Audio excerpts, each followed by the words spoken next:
مشکل کی آسانی کا وظیفہ مشہور اور محدث حضرت طاؤس کا بیان ہے کہ میں ایک رات شب حجر اسود کے قریب جا کر دیکھا کہ امام زین العابدین رضی اللہ تعالیٰ عنہ بارگاہ الہی میں سجدہ زیر ہے اور یوں دعا مانگ رہے ہیں۔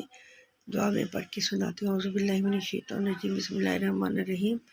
اللہم اعبدک بپنائک، مسکینک بپنائک، فقیرک بپنائک، سائلک بپنائک۔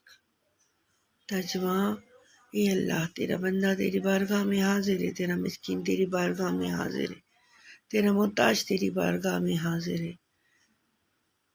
تجھ سے مانگنے والا تیری بارگاہ میں حاضر ہے۔ سن کر میں نے یہ کلمات پڑھ لی اور جب بھی انہیں پڑھتا ہوں میری مشکل آسان ہو جاتی ہے۔ ویڈیو اچھی لگی ہو تو زیادہ سے زیادہ لائک، شیئر اور سبسکرائب کر دیں